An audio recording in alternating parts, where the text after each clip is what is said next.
watching the #1 podcast in the whole entire tourism community. And I'm one of your hosts, Juanzo.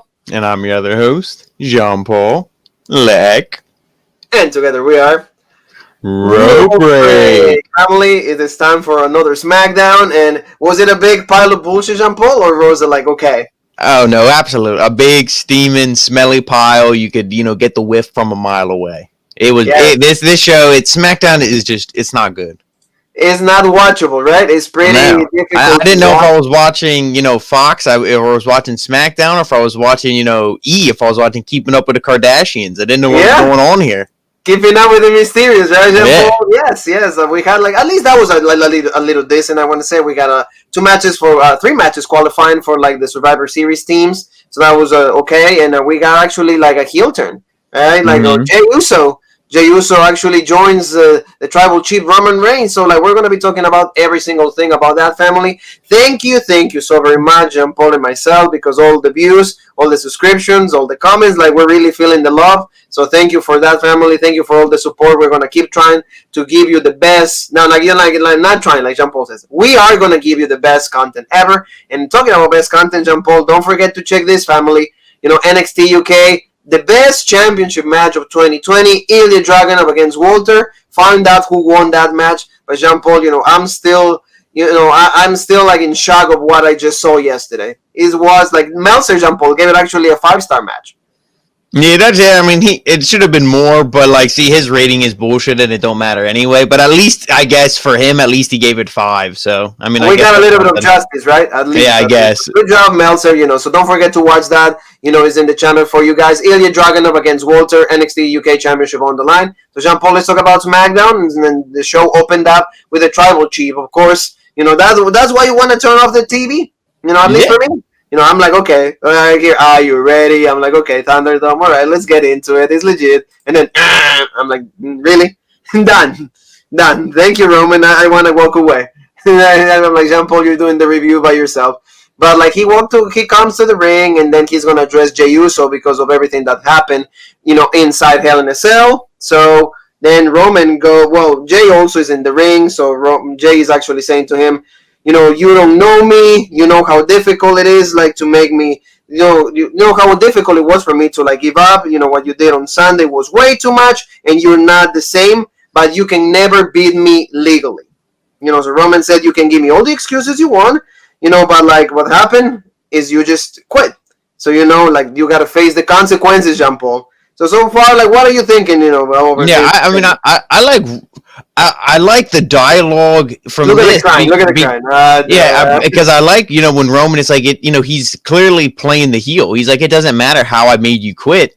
The whole, stipulation of the match was to quit. You said you quit. It doesn't matter how I did it. I did it. So I won, and Jey keeps making these excuses and, saying everything. And eventually what we saw in the main event, that was all for naught. It didn't really mean anything. But, at the time it was a good, segment, and it felt like there was going to be maybe another match, even though I don't know how you go past Hell in a Cell, but clearly we saw that they're not going to go past Hell in a Cell. Oh yeah, like you said, and also Roman says, why wouldn't I do heel tactics? It's you don't understand. You got to do certain kind of things to be on the top, and you will never understand because you will never be the face of the WWE. So now the consequences are inevitable. So you see my uncle, you saw my dad, Afa and Sika, and now if you don't recognize me as the tribal chief, you will be expelled or kicked out of the family, of the Roderick family. No. Roman is not part of the Roderick family. So Jey is crying, so I want to be part of the family.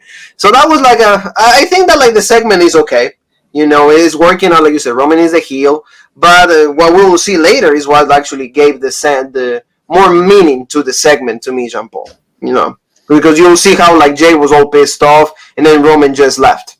So that, look. So we'll see what happens. So this, opened up SmackDown, I think is okay.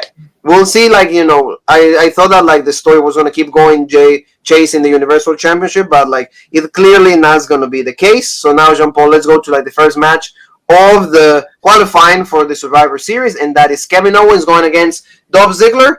We knew who was going to win this because Ziggler doesn't win ever. Despite how good he is, but he never wins. And if he has the glorious Bobby Roode, by his side, that means also that he's going to lose even more. So Yeah, I was gonna say that's even guarantees it because he's gonna get sent to the locker room halfway through the match, and this was a really good match. So Kevin Owens is good. Dolph Ziggler is he's just extremely underrated, one of the best in WWE. But why is Kevin Owens wearing jeans? He reminds me of like a slightly chubbier like Dean Ambrose. yes. It's like he has like the taped up hands and like the sleeveless shirt, the jeans. I'm like, really? They just turning him into Dean Ambrose? But this was a hell of a match. Dolph Ziggler is great. I love when I think Kevin Owens was going for the pop-up power bomb and then he hit the famouser out of it. Look at that counter. It was a really good match and they gave these guys some time. I wouldn't say Ziggler was squashed in this thing, but like you said, we knew who was going to win. What, are you going to put Kevin Owens on the sidelines and put Ziggler in the Survivor Series match? No. What I mean? So they will never do that. It was a little obvious, but it was still a good match. I don't think that took away from it too much. And they did I don't know if you took notice of that, but they did the Stone Cold spot with Shawn Michaels because Dolph Ziggler went for the super kick and then. That's right. And then 1, 2, 3, and then he went right away to Michael Cole and he's like, I'm a member of the Survivor Series team, which is good because Kevin Owens, like you said, he's really good, but he hasn't been in a meaningful storyline, ever since Seth Rollins and WrestleMania time. But even before that, it was Shane McMahon. Yes. Other than that, because see the thing with Aleister Black, you and me liked it. I think it was good, but now where's Aleister Black? Yeah, I mean he's supposed to be here on SmackDown, but I don't. We don't see nothing from him. He'll probably lose in a qualifying match. Yeah, that's what I mean. You beat Kevin Owens doesn't mean anything for any other superstar. It doesn't make you go up or make you go down. In the ladder. So Jean Paul, let's move on to Bianca Belair, Natalia and Billie Kay. They're all wanting to be part of the Survivor Series team for the women's side. So Adam Pearce says, you know what?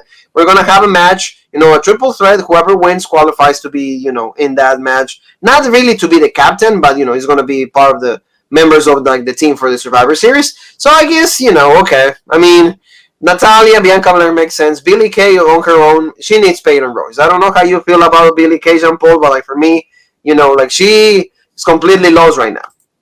Yeah, I feel the same way about Peyton Royce, too. She was in that fatal four-way match on Monday Night Raw for the last spot on the Raw Women's Survivor Series team. And, she looks like the same thing, like a fish out of water. She looks completely lost. Same thing with Billie Kay. And, when this match was announced, I was like, I was kind of hoping they'd do the Raw thing and they would just be like, yeah, here are all the women. Here they all are. These are all the ones in the match. And then...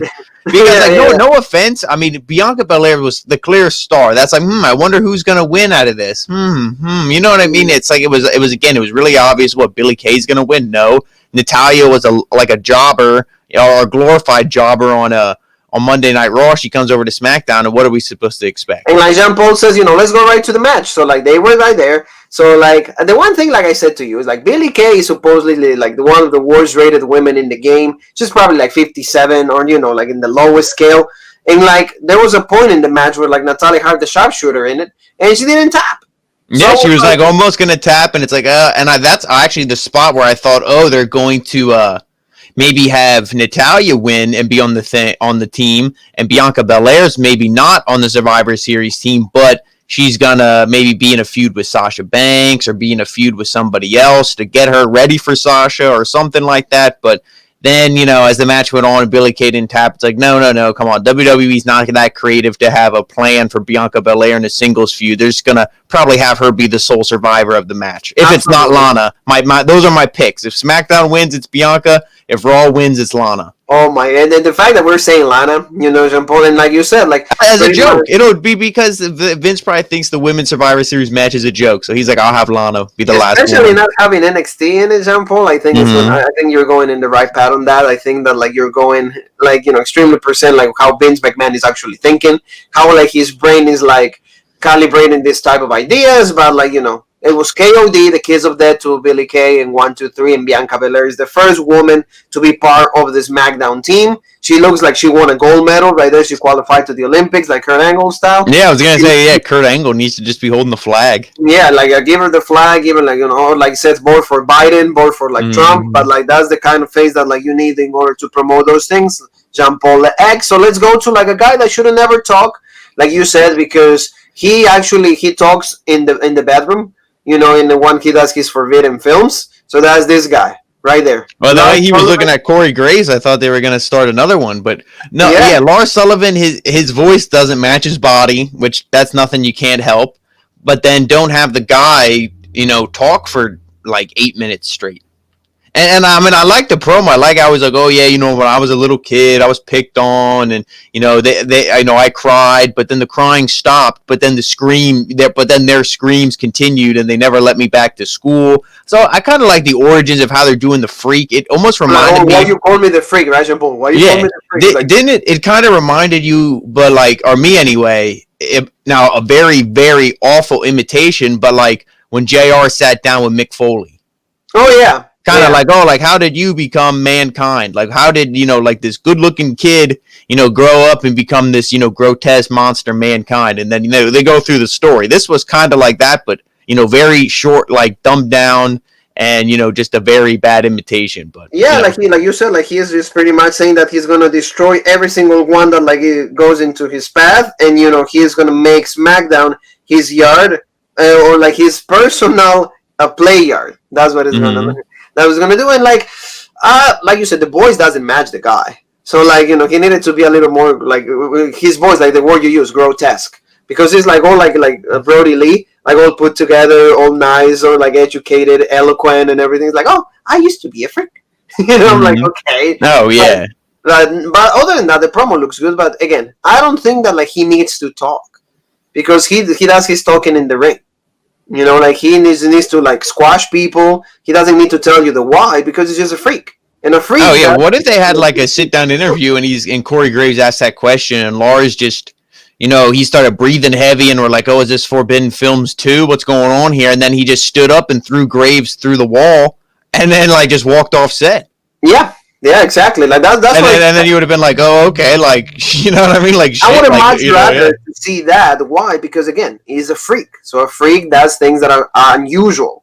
So I feel that like that's how they should have done it, but of course they didn't do that, Jean Paul. So like we'll see what's the next feud for Lars Sullivan. I think he could be potentially part of the team of SmackDown for the Survivor Series. I think that he could play like a Braun Strowman, kind of in those characters. Like he's going to be the big guy that's going to take like 2 or 3 members of the other team. And that's what they're going to do. We'll see what happens with our favorite actor, Forbidden Films. So now let's go to go to Forbidden Films, and like films that are not so much forbidden, but this relationship has some like is prohibited at some points. And there's these 2 guys. Look at this. Oh yeah, Keeping Up with the Mysterios, family. If you enjoy Keeping Up with the Kardashians, you're gonna enjoy Keeping Up with the Mysterios, Jean Paul. So like these guys like pretty much they're in love, and Ilja like confessed like, hey, he's like.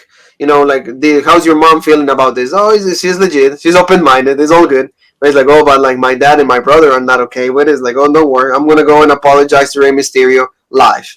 So, like, I mean, some parts of it, like, seem really forced for me. I just don't see that, like, them being like a believable couple just because, like, a lot of backlash from Murphy for being a lot older than her. And like you said, the fact that we know that she has a boyfriend in real life, that doesn't help me to, like, really get into it. But, I mean, they're doing the best they can, and they're stretching this, like, into lens that, like, we didn't even thought before. So. Oh, yeah, no, I agree 100%. The feud is going on for so long, but I feel like everybody in WWE creative is like, well, it's pretty decent, which it is. It's not a bad storyline that's going on, but they're like, oh, let's just keep it going because all our other storylines suck. But yeah, the acting is kind of bad. I think Murphy's like, so because of the backlash and stuff. Now he probably feels like, oh man, like I don't want people to hate me for this because wrestling fans can't understand that it's just a storyline. Yeah. You know what I mean? So they attack these people, and it's like, dude, it's just acting. It's like a movie. You know what I mean? Like just treat it like that. Because of people like the Velveteen Dream. So thank you, Velveteen Dream, for doing that. Yeah, and Ilja is not a very good actor either. Or actress either, she just she doesn't portray it well. Like like the holding his hand and looking at him, it's like awkward, But yeah, yes, but like Murphy goes to the ring with Ilja and they said, I understand why Rey and his kid like hate me. I'm not the same from before, but I understand the hate. I've done terrible things, but like a man, I need to apologize with Rey and Dominic Mysterio face to face. So they're waiting, like oh, come out, and actually Seth Rollins comes out. our Monday Night Raw, not anymore, is a Friday Night Messiah. He comes out and he's like, legit, no, I'm good. He's like, hey, I will never forgive you, for what you've done, but like, I'm okay with you too, guys. I'll celebrate your love. Actually, be like, if you guys want to get married right now, I'll be okay with that. If you're gonna want to have the celebration, like remember, like Edge and Lita, I'll be for it. I'm down. Becky and I will come out and they will be celebrating and enjoying.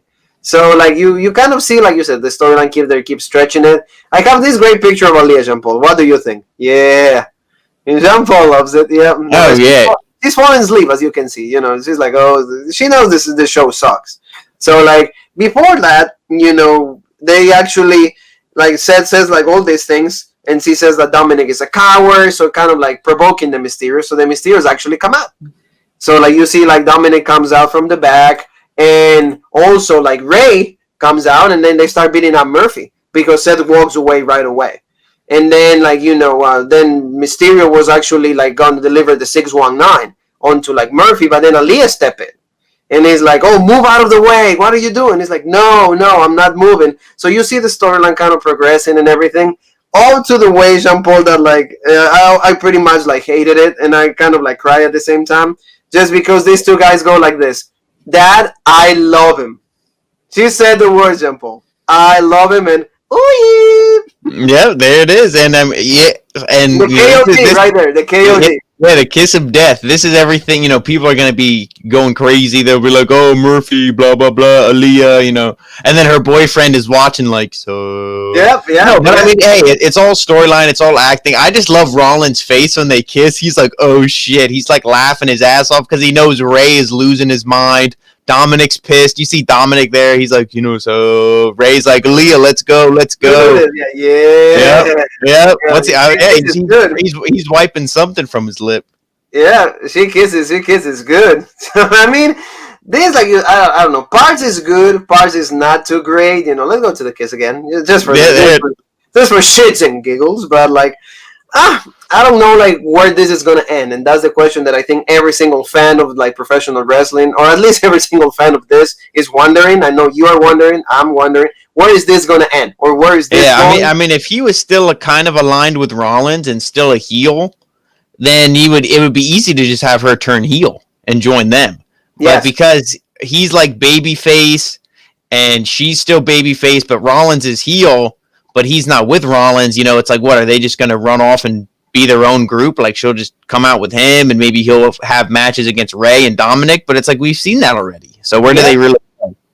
No, I agree with you. So we'll see, like, and also, like, what's going to be the matchup here, like Murphy aligning to the Mysterios, and then Rollins, he's going to need two guys to go against the three of them. So what's going to happen on that? Or like Ray's going to go against Murphy one more time. Or unless they're going to put Murphy back. I wouldn't be surprised even if they put Murphy back with Rollins, because he's like, oh, Rollins is legit. He supports me with Aliyah, so. Oh, yeah, exactly. So, like, it could be that, and it could be, like, for example, like, he's trying Aliyah. She's, playing with Aliyah. Mm-hmm. So, like, she falls in love, but then it's like, no, I always wanted Bliss and stuff like that. So, like, we will, it could easily go that route. So, So let's go to like Carmella. She got a promo, like she says she's untouchable, and like she's whatever she does, she wants, she gets. And next week she's gonna debut, and she's gonna go back in action. So probably I think she's gonna be part of the Survivor Series team. So like I mean, oh yeah, definitely, yeah, I could. Do we care about her? No, we don't want to see her. We don't really care about her. But like I mean, they're trying to do their second version of Emelina, and they're using Carmella for that. So we'll see what she does with her, what they do with her, right, Jean Paul? Yeah, and I mean, Carmella is, she's a decent wrestler. I would say the women's division like could use her, but like we didn't really miss her. You know what I mean? That's how I would say it. But oh yeah, it's the best way to say it, because we have not missed Carmella at all. Not even Corey Graves. I think he misses her. But like the show has to go on, right, Jean Paul? So like we're gonna go to like the Street Profits and Cesaro Nakamura. They had a match. If we must. Yeah, we must, because of our Roderick family, because we love you, every single one of you. So like they have this match, and this was decent. But again, they give us the same winner that we got like 2 months ago when they had like champion versus champion. So I'm not really supporting that, because like Nakamura and Cesaro deserve a lot better, and the fact that they never get anything bothers me. Oh yeah, and it's especially with how good and talented they are, and just I feel like they work almost better as a tag team than the Street Profits. At least the tag team, I never see the Street Profits do like tandem moves. Like you see, Cesaro and Nakamura. Nakamura came off the rope with a Kinshasa or a knee strike, and then Cesaro went right into the power bomb. Or like I think it was a power bomb. He hit but at least they do these combo moves. Where the Street Profits, they just do their same shit every time. Ford, he starts off hot. Then Dawkins comes in. Then he makes the hot tag to Ford, and then Ford hits the splash. 1, 2, 3. That's how every single one of their matches goes. Yeah, that's what. So it's like it's not anything. And of course, before that, they hyped a match with the New Day, and that's their big money match that they're marketing. So yes, of course they gotta have them looking hot going into it. They said we feel really, we feel really happy that we're going to be facing the New Day. But in Survivor Series, there will not be jokes, pancakes, or cereal because they're the best of the best. But the Street Profits are going to come out as the winners. So and I wish they would just skip all the funny shit in their promos and just do the serious stuff. They can be funny like every now and again, sprinkle it in there, but I like at the end when they're like, yeah, no pancakes, no bullshit, the Street Profits are up and we want the smoke. But they said it with like the intensity. They're not like, oh yeah, fam. It was all serious, and it's like that's how they need to be. Because then we're gonna have to start using the Rope Break family, just fam. Yeah, the Rope Break fam. I like this part, John Paul. Did you see this when Cesaro threw yeah, that was legit. That almost with the camera angle that it made it look like he got extra height, and then it's like obviously they had padding there. It was probably a spot they planned out, but it's like that would have like freaking broke his back. It was legit. I really like it. Yeah. I really, and in the end, like you always say, like it's the same thing. Superplex to Nakamura, and then like the best frog splash of all time, or the 5-star frog splash right there. 1, 2, 3, they get the win. Do we care? Not really. So Jean Paul, let's go to like somebody that we do care is Fidel Castro, and he calls himself the Great Liberator, and we understand the why. So he cut a promo on like Bobby Lashley, Sami Zayn, saying that like every country in the world supports him. So every country, like there's nobody better to represent this championship, because like he's the champion of every single continent. I'm the people's champ, and like Bobby Lashley is only like he represents one part of like I like a one country or anything, and we're not even gonna go there. He said that, and this by that I'm representing everybody else in Survivor Series. I'm gonna be the winner. John Paul already told me like Lashley's gonna beat the shit out of him. But it was a good promo by Sami Zayn, and I don't think it'll be like a 5 minutes, or like 3 minutes and done. I think Sami Zayn will look good. Maybe not as legit, but similar to like Daniel Bryan versus Brock Lesnar at Survivor Series. Yes. Similar to where it's like, like the smaller guy maybe gets a low blow and then he kind of takes over, but eventually the big guy wins because they're definitely pushing Lashley. But this match will be really good, I think. If they book it correctly at Survivor Series, this could be one of the best ones. It will be okay. And, this is the theme for that, Jean Paul. It's like Survivor Series, the best of the best. And we don't think that by a second. Why? Because like NXT is not even there. Yeah, there's only red and blue. There's no yellow. Yeah, there's no yellow, and it kind of sucks that like the year before you had NXT and now you don't have it, so it already tells you like really it's shit. Not a good thing. So let's go, Jean Paul, to this matchup that we're going to see. Sasha Banks against Asuka. Have we not seen this before? Many times, but you know what? The alternative, Bayley versus Asuka, we've seen just as many times. Yeah, so like there's not even a way to like fix this. Do you know how this match would have been legit? If Io Shirai was in it. Oh yeah, Io would have been exactly. Well, there you go. There's been like so many memes online that we've seen like the matchups that it would have been if the NXT champions would have been added to it. It would have been like Johnny Gargano against Sami Zayn and Bobby Lashley. Well, that one I will say would have been better with Damian Priest. Well, yeah. That Priest match would have been more legit with Priest, but yes, like you said that, but like and then they're like, oh, Finn Balor, are you gonna go against Roman Reigns and Randy Orton? Yeah. I don't know, man. Maybe.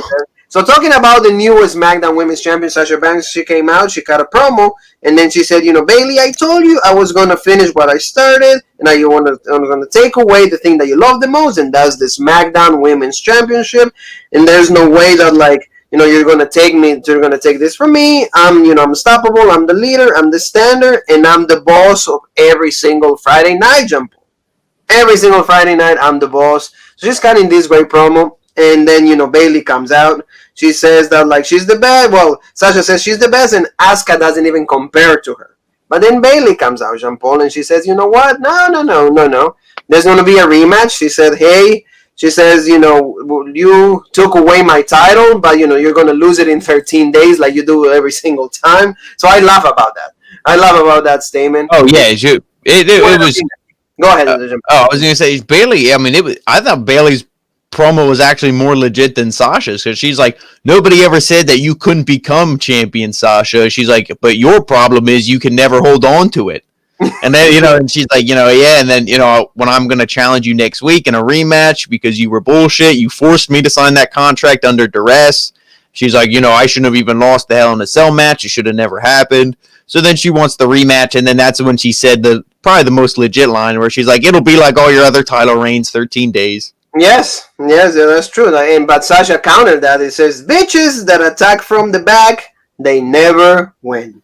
So, like, we see this, and it's exciting. Hopefully, like I said, hopefully she doesn't lose, because if that's what happens, then, they really hate Sasha having long title reigns. So it was official, Jean Paul. Next week is going to be SmackDown Women's Championship rematch, and that is going to be Bayley and Sasha. So this is probably going to be the main event. This is good.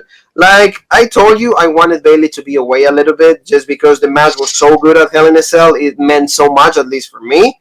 So they should have tried to do that right away. But no, Bayley's back in action. So I wouldn't be surprised if, like, after she loses this, then she's going to be the captain of Team SmackDown for the women. So yeah.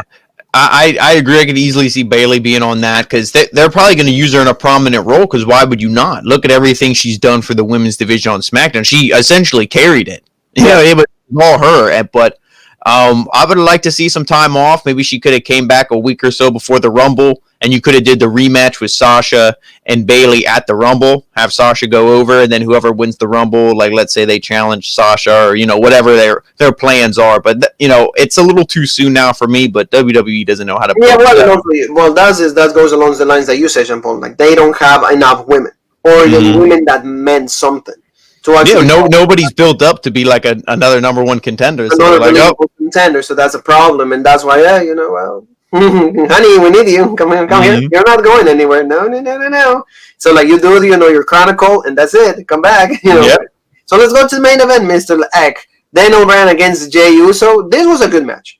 Daniel Bryan is always a good wrestler. Like, despite how much I dislike his personal choices, like, he's a good in the ring. He delivers. And Jey, of course, he's good. He's enough to, like, give us a good match. So that's what they did. I really like what they did. Bryan dominated at the beginning. I thought that Bryan was going to win, but no, Jey actually ended up, like, getting the upper hand. I like the spot when, like, right here, Jean Paul, like, the yes lock, or, like, the master's lock. No, not the master's lock, but the Lavelle lock. Yeah, there's so many locks. The Lavelle lock, or, like, the crossface, however you want to call it. But, of course, Jey, like, got the rope. So, like, tell me a little bit about this match, Jean Paul. Yeah, it was really good. I enjoyed this match. I thought Bryan was going to go over, especially because pretty early on in this thing, Roman came down, and I thought, okay, Roman's going to... I could easily have seen this thing where, like, maybe the ref takes a bump, or Heyman distracts him, and then, Jey hits the splash, and the Uso splash. Yeah. That's where I was going with this. He hits the splash, and then Roman could maybe come in and spear him. And then Bryan will just be like, oh, I don't know what's going on. And then, hit the yes kick or the knee strike or whatever. And then 1, 2, 3, pin him. But, they didn't do anything like that. Jey actually, got the win. And that was a surprising thing. But, like, I guess it isn't, because, Bryan came back, and like you said, maybe this is going to be a feud where, like, something with Roman. Because, people love Bryan. That he's a babyface. Like, people just love him, and that would be perfect to put against Roman, because he's clearly, heel. There's no, like, oh, he's a cool heel. No, he's a prick. People hate him, because a lot of people are into this Jey Uso family feud, and, they're like, where's Steve Harvey if this is family feud? And they're like, no, not that family. But no, I mean, it was good. The only thing I just don't like is, he qualifies for Team SmackDown. It's like, okay, that's legit. Kevin Owens, babyface, him, babyface, okay, good. But then he turns heel. Oh, yeah? He turned heel. Because he's like, yeah, like, he's like, I love you, man. He's like, I'll do it. He's like, I understand now. And then he just starts beating the shit out of Daniel Bryan. Were you talking to him? did you get in his head and tell him, yeah, you don't agree with Daniel Bryan's life choices either? And he's like, that's right, Uso, I don't. Because he was kicking his ass. Yes, and then they see, like, we got the picture right there. He actually completely turned, and then Roman kind of like started like orchestrating the whole thing. He's like, hey, beat him up. And then he went and like started beating him up really, really bad. And then he goes, he's like beat him up really bad. That's what, like, Roman was observing the whole thing, and then he actually put him in the commentator table. Of course, Michael Cole and Corey had to like leave, like, oh my god, what's gonna happen? And then he broke the table. He did another Uso splash, and then boom, So like, where is this going? I mean, I don't really know, but like, I feel that it's gonna be probably a feud with Daniel Bryan and Roman, like you said. And Jay and Hope and I want to say Jimmy, they will just join and then will become a faction. Then the Uso faction that people dream about. They always dream about like having this kind of faction of the Usos, like with Roman. I remember. Yeah, and I mean, if you want to make this feud really legit and do something, last week they were teasing the Daniel Bryan and Kevin Owens thing. I would kind of do the Uso, like turn Jimmy heel as well. Kind of do Daniel Bryan and Kevin Owens versus the Usos. I know Kevin Owens is in the Survivor Series match, but so is Jay. So it makes sense. They can fight each other. There can be some animosity in there. Maybe something happens where Kevin Owens or Jay, they cause the other one to get pinned in the match, and then have Bryan defend against or go against Roman at Survivor Series. He loses, but eventually the whole point of this is you build for Kevin Owens versus Roman Reigns. I think that would be legit. But Kevin Owens would win. He would be, The Rock, because the Rock is legit for if you're like whacking to this family storyline. But if you want to actually get your new talent over, get the future over, not the guy who's in Hollywood who's already over. He's more over than the actual company. Don't give the belt to him. Give it to somebody who would benefit, and that's Kevin Owens. That would be, now that you put it that way, it will be a so great storyline because Kevin Owens, every time that like he has those pushes, people love it. And who did he win the Universal from before? What was that? Who was it? It was a fatal four-way. It was Seth Rollins. It was Big Cass. It was Roman, and I think it was somebody else. Was Roman the champ, or was it? No, it was just. Okay. It was just Bacon, but Roman wasn't the match. He was. Yeah. And that's when Triple H turned on Seth Rollins. Yeah. It would be a good storyline, and like you said, finally give Kevin Owens that big moment that he's never had before. Because despite being Universal Champion, he never had a big win and a big in a big. No, and he lost to Goldberg like a pussy. Yeah, and he never actually had a rematch. He never had a rematch, and he always says that. I never had my rematch before the Universal Championship. So that will be a good storyline, but you know what they're going to do. Everything they're trying to do with the Alpha Sika, with this like cousin thing, is for The Rock. So, but like your plan is not bad. I really like that. So, family, this is the review for SmackDown, and we hope you enjoyed it. Like a lot of new things happening. The build-up for Survivor Series continues. So, Jean-Paul, remind everybody where they can find us in the social media world, please. You can find us on Rope Break on Facebook, the OG Rope Break on Twitter, Original Rope Break on Instagram, the Original Rope Break right here on YouTube for the #1 podcast in the YouTube wrestling community, and our newest home, alleverythingentertainment.com. That's right, family. So, we'll see you back soon. We're going to have more content for you guys. So, like, stick around. We'll be there with more Rope Break. Jean-Paul, you and me, one thing we have to say. And that is...